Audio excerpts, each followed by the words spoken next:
Hi, Christine. Happy Yeah, Tuesday. It's it's a Taco Tuesday Tuesday. again. It's a busy week. It's a busy week. Happy Lunar New Year, which started on Saturday. So I love that. uh, Is that why you're wearing red? I am wearing red.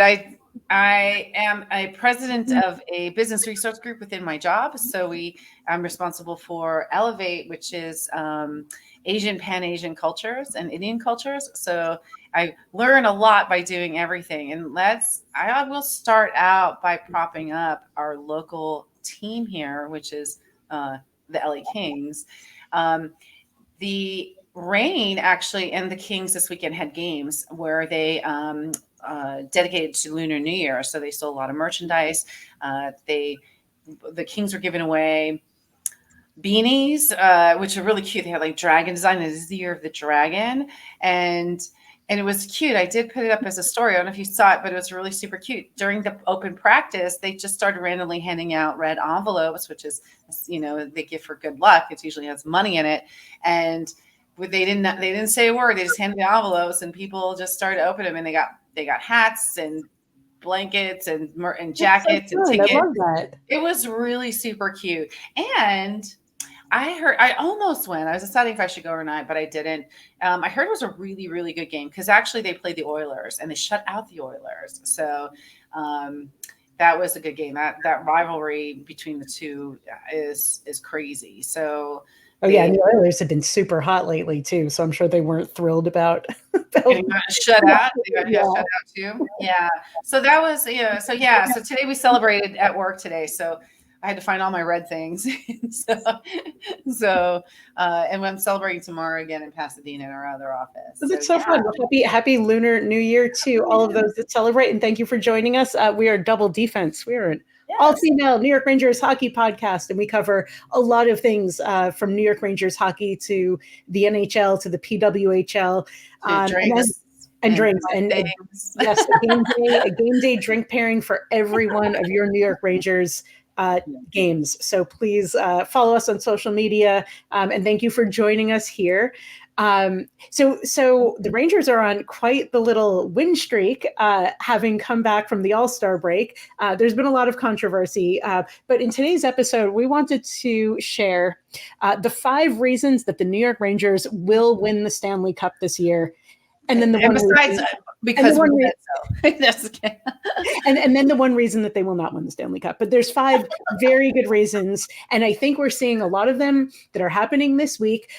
Obviously, we would love to hear from you. If you guys have other reasons that we are definitely going to win the Stanley Cup this year, please share them with us. But there are 5 that have sort of jumped out to us that we wanted to talk about. And these are in no particular order. But I think that the biggest storyline, And they're just our opinions they are for just today. opinions. We And have the right to change our minds at any point in time, which I do depending on on how a they regular play. basis. Like some co-hosts did last night. Did you see? So I post a little bit on Twitter. I don't post a lot. We actually don't have a ton of Twitter followers. We're much bigger on Instagram and Facebook. But on Twitter, I just kind of let my thoughts fly. So I posted in all caps the other day. Just kidding. Don't trade anyone because whatever we're doing now is right. Whatever is happening is working. And I love it. I love it. I have no problem jumping on and off the bandwagon, as my blood pressure can handle with this team. I think it's fun. Uh, Again, I love our different kind of outlooks that we have. As I said, I'm kind of riding it in. I'm in for the long haul, like the stocks um, and look, I think we're really in a good place coming into the run. It's going to start getting crazy, and this is a fun episode to do, I think, because look, things are going to start happening. Rumors are flying, not just with us, but with all the teams. Trade deadlines coming up in it is not far away, and we have not really seen. The only trade I've seen is with the PWHL, which I was like, where did this come from? I saw right. That was, so they're in on it too and doing what they need to do. I don't know if they have the same trade deadline, but yeah, we're seeing, again, rumors are flying. None of them really seem feasible. I'll jump into, and I think we were talking, what came out from my child actually sharing it, but it also came out as a note where, I think they had a chance to, pick up a player, but they have a first round draft pick, and it looks like Drury's holding on to this first round draft pick just so that he could, make an appearance, a special appearance at the draft, which is going to be held in Vegas at the Sphere, which he owns. So I heard that. Is that true that he's actually holding out for this? Because I heard it was a rumor, but I didn't know if it had been confirmed. That's the thing. People are like, no, that's not true. I'm like, well, we'll see. Is he going to use that, that first round? Or do we need to be trade? Like, do we need trades right now? Like, where do we need? I mean, I want to have, I think we're going to try to get, some of the guys on from the other podcasts, where, we got to pick up where Heedles left off and, where they're, kind of pulling people up. But I don't know. I mean, I will say there is something kind of compelling about watching the draft at the Sphere, and imagine like the whole outside is just a giant a giant New York Rangers logo, like all over Vegas. That is cool. I can totally see that. We got that great view of it when we were leaving when we were leaving Vegas after the game. Can you imagine the giant Rangers logo on that thing? That would be awesome. That'd be kind of cool if they did that. It would be so cool, and I'm sure it will happen. Why haven't they? If the guy owns it, why haven't we seen it yet? I mean, come on. Totally. So to kick off, the number 5 reason that the Rangers will win the Stanley Cup this year, and this is the biggest storyline, not just in the Rangers, but I think in a lot of hockey, what's happening right now is the Quick Shesterkin rivalry, and I think it is actually a great thing for us. We have seen Igor struggle right before the All-Star break. He struggled in the month of December. Quick came back and started. Sounds familiar, right? Yes. This is exactly the way Shesterkin was last year. Totally. And you know what? So then Laviolette started Quick for 2 games. He won 2 games, went back to Igor, and I feel like that motivated Igor. He had a fire lit under him, and he has had some amazing performances. And most recently, yesterday, the shutout against the Calgary Flames. This rivalry, and he almost scored. Of course, I was dying. And he took his time. You could tell like he was waiting to set it up. This could not, as I said to a couple of people, this could not be scripted better than the Super Bowl, which was totally scripted. That's a totally separate podcast. We'll get into that another time.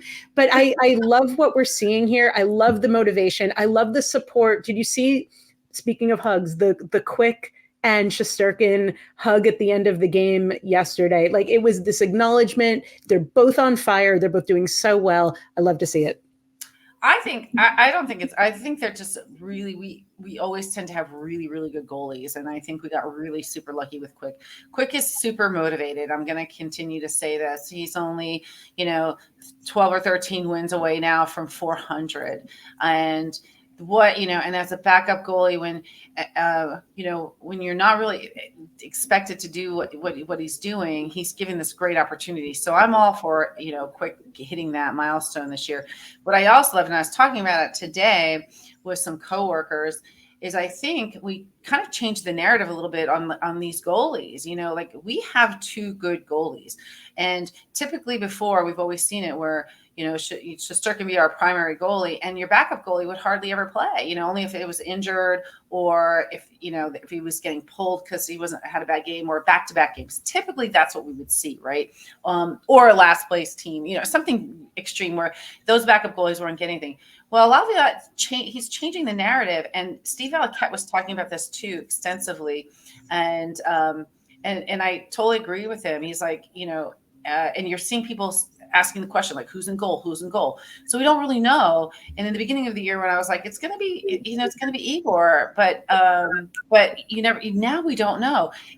They're watching who's on the ice. They know who's playing better that day. They know who's up against who. And I think there was a little strategy, like putting Quick against the Kings. And because he knows this West Coast style of play, but they also have 2 different strategies on their own, which I like watching too. Quick is very quick. Again, he makes me nervous. I'm telling this all the time. I've watched him for a long time, people, not just with our team. He goes out too far. He goes down too quick. And I'm like, Oh my God. But somehow he makes it work for him. And he can handle the quick rebounds better, I think, than Igor can. So Igor's got those amazing, stops that, are coming from the points and, can handle those. I think they're just have two different styles and they're both going to have their good and bad days. Igor's in the same position he was last year. And last year, everyone was really criticizing him. He went to the All-Star game, came back, and ended up, breaking his own records. So leave him alone, and let the coach kind of decide who they're going to play. And I like to see that they're not being seen as, I think they're just seen more as equals now. It's like we've got two good goalies. And what a great asset going into as we approach the playoffs, having two great goalies. And also, I've heard some very positive things about Quick's leadership, in the locker room and off the ice. And, maybe just the fact that he can sort of also be a mentor for Igor and help him through some of the tough times, just as someone to like bounce things off of emotionally. I mean, we've talked a lot about sort of, mental health and the emotional perspective of the players. Igor is somebody who has always put a lot of pressure on himself. He's always like blamed himself for losses, and like you could tell he internalizes it. Maybe Quick's helped him through it, but I love it. I think it's great chemistry between the two of them, and I think it's going to be a huge asset and one of the biggest reasons that the New York Rangers will win the Stanley Cup this year. Yeah, I think so too, and keep going on that. I like that they're changing, this narrative, so to speak, of we're not expecting Igor to play. I like that too, because I think it can throw off the other teams. When they're expecting another, like the primary goalie to be playing and they don't play them. So yeah, it's just too bad that we have to give more notice. So can you just show up and like that's who's on? So like switch them out between periods. yeah, like hey, we can. So that's that one. I like seeing that. Hey, I like to see that little bromance develop more too. We need more we need to come up with a good name. Quick Sturkin, I guess, is the only really. You generate really good AI things. We will ask. Okay, we will watch the space. We will work on that. Okay, so moving on. The number 4 reason that the Rangers will win the Stanley Cup. This really has more to do with sort of the depth of scoring. I think depth of scoring is something that we saw very, very much early in the season. We didn't see a whole lot of it during the month of December when I felt like it was kind of the Panarin Trocheck show for a good month. But we've seen Cooley and Vesey really coming through and scoring when it matters most. I feel like those guys continuously work hard, and the more they kind of keep going, and Brodzinski's part of that too. The more they keep showing up, the more they keep actually shooting the puck, which is, I know, something that has been on your mind. The more that they make those chances, the more times that they're going to score, and they have really come through when it's mattered most. Yeah, I agree with that too. Actually, I think they are the ones that are kind of taking the shots. That last night's game, I was getting a little frustrated, only because I'm like, look, it was a 1-0 game, and again, listening to Steve in, during between periods, he's like, he was asked, well, should the score be? And he's like, I think it should be 3-0. So I don't know, like they really are, they spend a lot of time trying to really set up the puck, when you're looking at Panarin. Panarin's got that like that shot from the point, but did you see him going down? He goes down on the knee. It's like so dramatic now. And I, it's like they're on it, but you're right. Like, we're seeing Vesey and Cooley and these guys kind of score because they're the ones that are out there and they're really just taking the shots like they should. And I kind of even posted it out. I got a thank you, Captain Obvious answer, so, but it's like, what should the score? If they just took shots, what would the score be? And someone's like, depends. If it's on the stick side, it would be 3-0. If it's glove side, it'd be 1-0. I'm like, well, all right, whatever. So, so that was all I got. So I didn't really get any input there. But yeah, they're trying to take those setups when it, honestly, we know when it works, it's beautiful. Everyone loves to see it. It's a showstopper. But I think people are onto them too. So it's like, just get in there and get those opportunities and take the shots, go more for rebounds. And that's where, that's where this third line and, these other lines are kind of picking up speed and kind of doing it. But going into the depth, as you were saying, yeah, not too long ago we had that game where we had 5 scores. I love seeing those where everybody's got the potential to score, and those games that come along where we can get multiple people scoring and even more points along the way, where we might have 5 scores, we have 11 players with points for the game. So that's what I love to see, and that's, again, I don't see that with other teams. Yeah. And I feel like the Rangers had gotten a little bit away from that, but I feel like it's going to come back in a really big way. Watching, especially VC, like he has the ability to continue a play even when you think it's done. He will somehow squeeze out an extra shot. He's the kind of guy who goes to work and doesn't stop until there's no more chance to do anything. And I think it's just such a testament to, him as an athlete, but also him like understanding the game, seeing the game, and playing really, really smart hockey. And it's really awesome to see that. So Yep. we're hoping that improving himself. We were kind of talking about that too. It's like, I don't know what these rumors do to people when it comes up to these trade deadlines and stuff. And it's a hard thing. If you're not playing well, you might get traded. If you're playing well, you might get traded. Exactly. What are you going to do? And so, but when you're playing as well as these guys are, I want to say it's safe to say that we're good. Especially if Drury doesn't want to use this for a first round pick. He might not have any choices. So that's, I fully agree. Like that one, I've been proud of the team for doing just that for the last couple of years. And I like seeing it. And that's one of my biggest points all the time. It's like, I think other teams can glorify their players and they get points all the time because they're always getting past the puck. They're always on the ice, and no one else really gets the shot. But does that make the team good? Yeah, some of these teams are winning that way. I don't know. I don't know how. I don't know. I guess it's the hockey mom in me. I'm like, why are they not marked up? Why are you not stopping them? But they're fast. I mean, look, they're fast players, and for someone who's watching, I keep focusing on Christiane with her play-by-play, and then she lost the puck. It's very fast, so you got to keep an eye on everybody. But we've got good guys. Let's keep doing it. We continue to break these records with these guys too. I don't know that they're coming up, but when you're watching the game, I love hearing that. Mika just broke a record, franchise record for overtime goals, and we're continuing to see this last season and this season. So that is another show point of how well these guys are doing. Totally. And, on top of that, this is leading into the number 3 reason that the Rangers will win the Stanley Cup this year. Hashtag Benajad. So I think I'm not speaking out of turn in saying that Kreider and Mika have both felt a little bit struggly in the last couple of games. Their 5-on-5 scoring is not particularly great.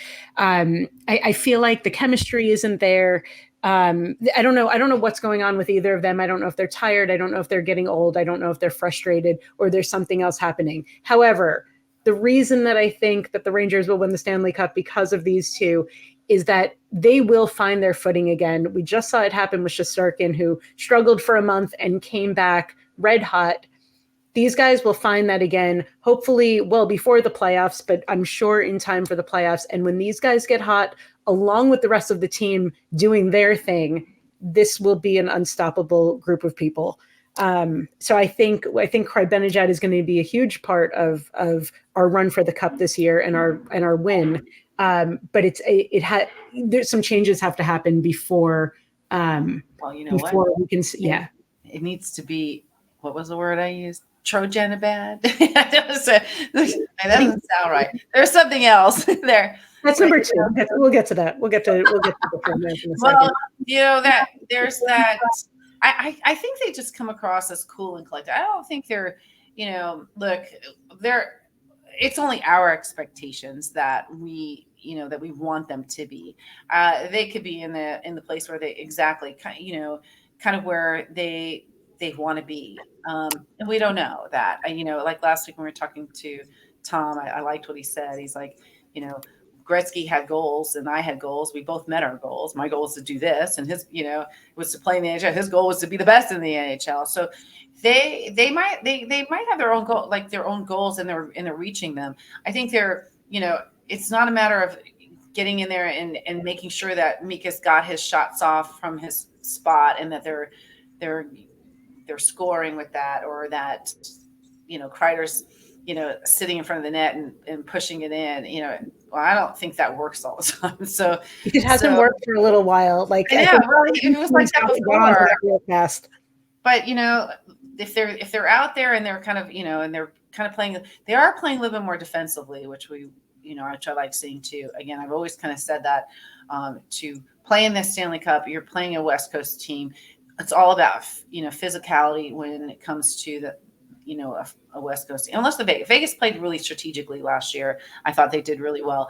But depending on who they play, it's going to be very physical. So, when we typically don't play that way, you just got to prepare. And I like them upping, with the game in the windmill where you got the penalty the other day. I'm like, keep going. I love that. I think everybody was fighting in the game against Calgary. It's like when you see Panarin get a penalty, you're like, huh? Even last night. So I was driving home last night for the first period, and I guess the first round of penalties, they were commenting on the radio that it was like they were just tapping. They barely touched each, and they both got penalties. So I missed that. Like, I didn't see what that was. But then all of a sudden, all of us were in the penalty box.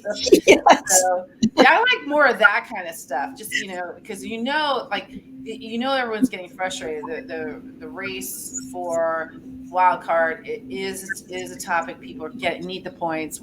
They are running out of time, and we're being chased, and so discuss it. So I'd like to see Mika and Chris just kind of not really do the same old.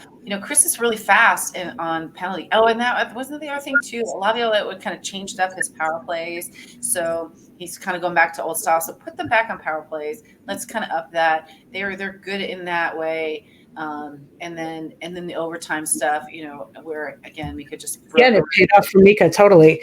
So yeah, those things work. The glimpses are there. I think they'll find their groove with a lot of time to go in this season, and all signs are pointing positive to good Krybenejad vibes going forward. They're a real friend.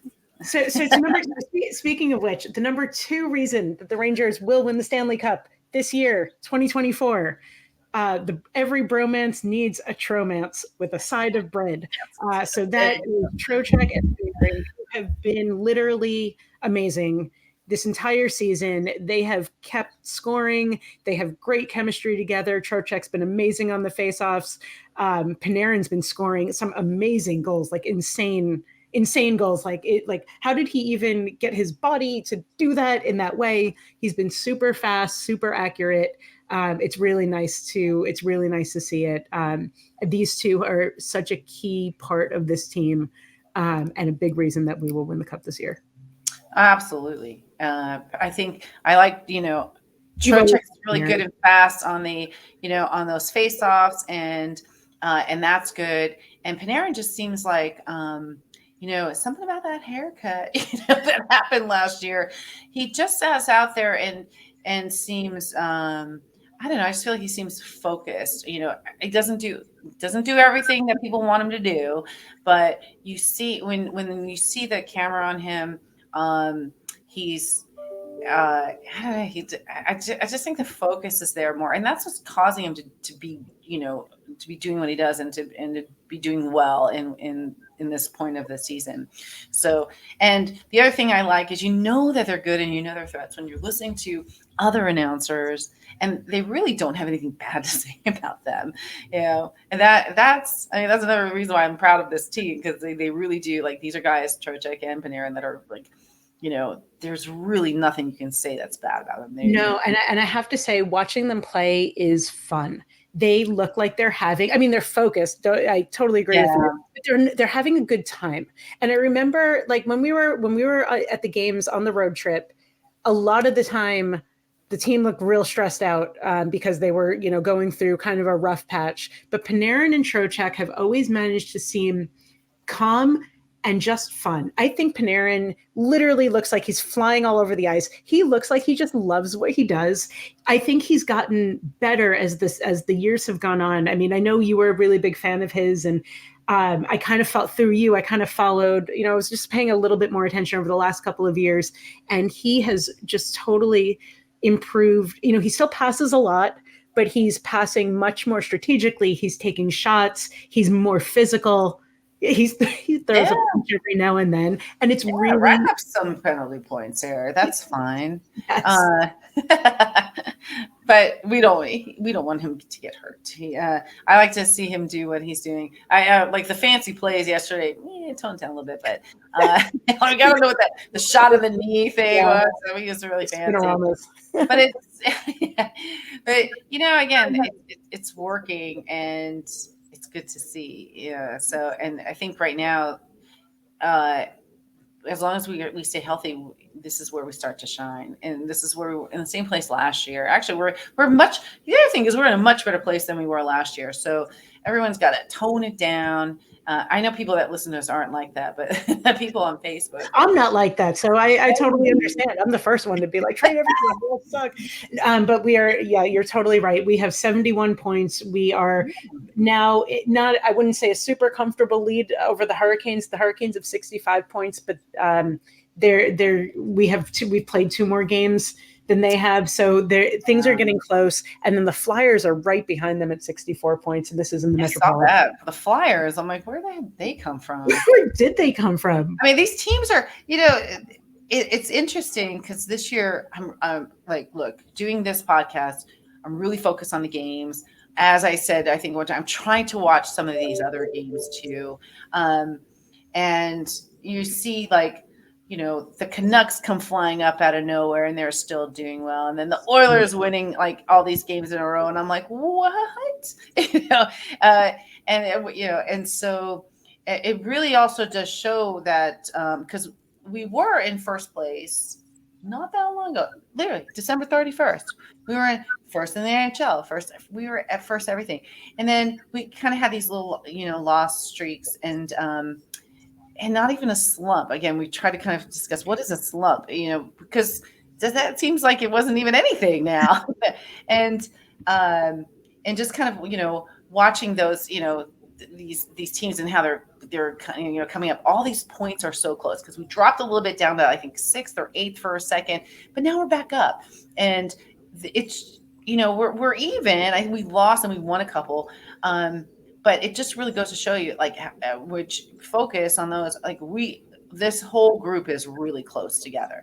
A lot of these teams don't matter. They're in, all that really matters to us right now is our Metro division. So, and getting a good spot in our conference, to get the eye is on the prize, once we get through this hurdle of, this draft that's coming up. And once everything settles down from that, it's, everybody's off and running. We've got to keep it up so that we're in a good place, a good position to have a good first round. I totally agree. The Metropolitan Division is so hard, though. So, it's almost like no matter who we play, regardless of what position we wind up in, I think it's going to be hard. I'm really hoping that it's not the Hurricanes or the Devils, to be honest, because the Devils just have this ability to be super annoying. So I'd rather not see that, but it's a little too early to make that call. But I feel like we're going to be in a really good position going in as we get closer to the playoffs. So we'll see how it kind of plays out with the rest of the trades too. Yeah, and the other thing to kind of watch too is, on the note with the Devils, the Devils last year, if you recall, they changed their goalie up and they put in their backup goalie, and all of a sudden the guy was good, and that's kind of what doomed us, for whatever people say, right? But this goalie, and we're like, they put the back in goalie, put him in, we want him, and then he was a wall, and so that's one thing we have to work on. I think I don't feel we should have just won by a goal yesterday, or 2. So I think it should have been more. So, and I think where Igor was getting a bad rap on some of the losses, we weren't scoring. And so we are taking shots. We got to take better, more quality shots, not just random, like shooting at the net. So I want to see more of that, and that's going to get us far in the playoffs too. And also being in a better position for rebounds. I've noticed this with the Rangers a lot, is that there will be a rebound and no one will be in the right. I go 2 feet to the left. Yeah, yeah. Meanwhile, like every other team seems like there's always 5 guys like waiting for the puck. The Rangers are like never in the right place. And I don't know if they're just not expecting, they're not anticipating the puck properly, or it's a different kind of strategy about like firing the puck and then like leaving, like going somewhere else. I don't know what it is, but it's very noticeable when you're watching the games because they're terrible at that. Well, yeah, we were just talking about this before we went on the air too. It's like, look, you guys, when you're watching the game, we have the perfect view. We have this eagle eye view. We can see all the holes. We can see all the people, but I don't think they have that view down there. No, it's very different. And if you didn't listen to our last episode, we had former New York Ranger Tom Laidlaw join us. He had some great stories about what it was like to be on the ice. Really, like put us into the moment. I mean, we can sit here all day, as most of us podcasters do, in a nice air-conditioned room watching on our big screen and point out all the things that the Rangers are doing wrong. Yeah. It's another thing to kind of hear the perspective of players on the ice. So if you haven't had a chance to listen to that episode, we highly encourage you to go back and listen.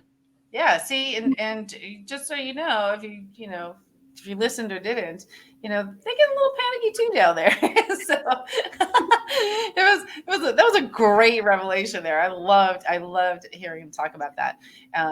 So there's a lot that they see that we don't. And look, we have a great view of it, and we want them to hear us. And even if you're on the glass, they're not going to hear you. And they don't hear. Somehow Miller doesn't get my notes when I'm texting you about him not being in the right place or not taking the shot or not doing anything right. We can get to that in a second. But I did want to bring up the number one reason that the Rangers will win the Stanley Cup on the 30th anniversary of the Rangers winning the Stanley Cup in 1994. I feel like this is all meant to be, is that we play with heart. And I think that this team, even more than last year's team, and even especially, in the Quinn era, I feel like there's a lot more passion, drive, camaraderie, support, and just joy on the ice. I'm seeing that a lot, and I feel like they have what it takes to really carry them through. Yes. Then that kind of goes into the other points we're seeing. Look, you look at their routine. So if you've gone to the games, you kind of know these routines. They really have, I think at one point we were talking about, I don't even think it's a superstitious thing. They just have this wonderful routine. So when they're doing their warm-ups, I love, and he still does it every game. So Panarin is the last one off the ice all the time. And he does it with the run. He ramps it up and runs right off. And he has that buildup.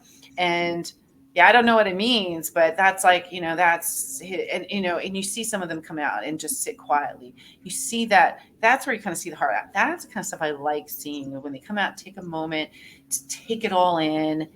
And wherever they are, they do it at home, they do it on the road, and then to keep those traditions. And even at the end of the game with Trocheck and Mika and Chris sitting there, making sure that they, give everybody props, give those proper hugs. And they really truly mean it. Everybody else has been a follower. When you're talking heart in the sport, the Rangers are the one that kind of started the thankful, thanking the crowds with the circle, and everybody kind of fell in with doing that, as they should, because it's us as fans that go to see them that make these things possible. And so when you're going out there, you're playing for yourself and the drive you have, to reach this goal that most players don't, get to fulfill. And you can see it you can just see it in their eyes. They just not only want to win for themselves, but they really want to do it for us, because I think they see their fans, as more a family. And we were talking about that too with Tom, where the Rangers really do take care of their fans. There's fans spend a lot of money, they take care of them pretty well, and you kind of see that through the organization. So when they're on the ice and stuff, yeah, they and not everyone has a great day, with playing. And I just like seeing how they are at the end. They're always they're always upbeat, and they're truthful about stuff too, and they're always soft spoken. Like Mika's interviews are like, oh, yeah, we didn't play that well, or yeah, we played great. It's the same tone every time. He's just so soft spoken.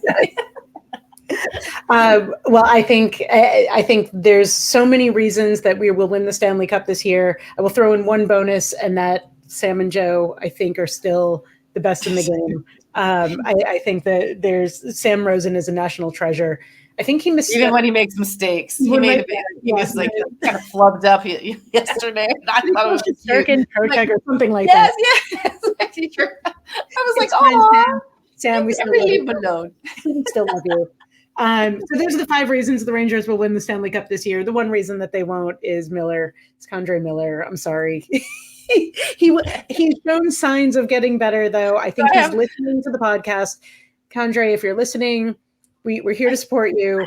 We really are. We want to see you do so well. We want to see you do so well. So just keep working. He's so close. I have a theory that the more you hate him, that the better he does. So, for their stepping in when he almost scored, I texted Liz to say, how much do you hate him? I need to know. I need to hear. Like, tell me how much you hate him right now. And then he did another shot. She's like, I really hate you.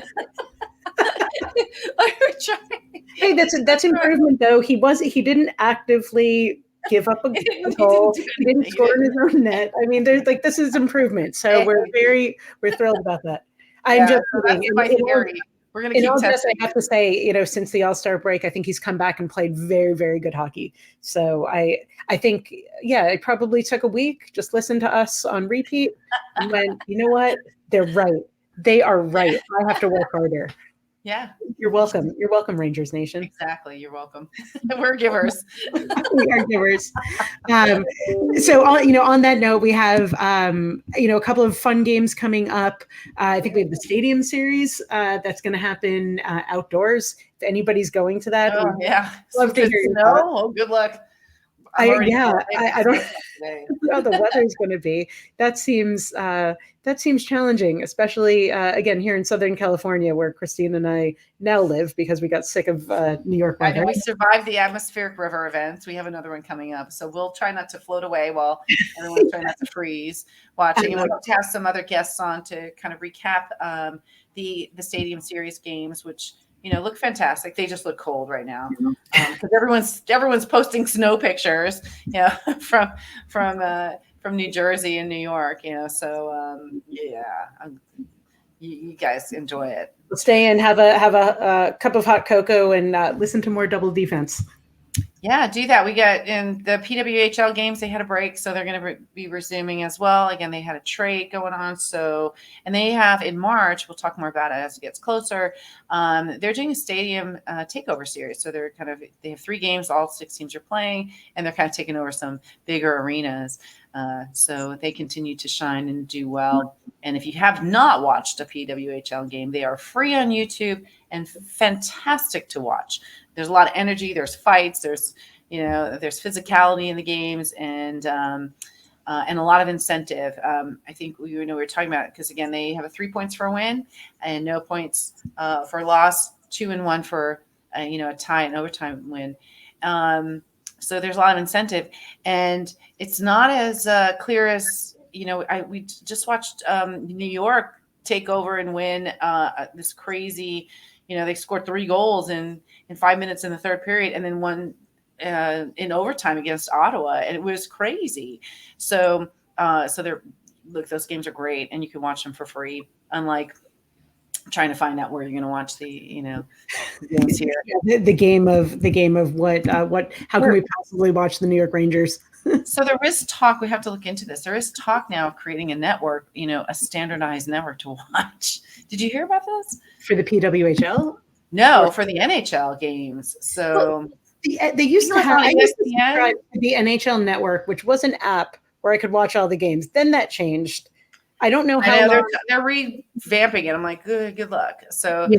I came up with one of the ESPN or something. Yeah, I don't know how long ESPN has the contract with the NHL. I don't know if they contract with individual teams. It'd be very interesting to. They're already advertising it as the home of home of the Stanley Cup. And I'm like, I think we have a little bit of time for that. I'm like, are you advertising it now? I'm like, So it sounds like now that the Super Bowl is over, they need something. They need something to talk about. Yeah. I wonder who, and we still have to figure out who is going to be the Taylor Swift of the Stanley Cup.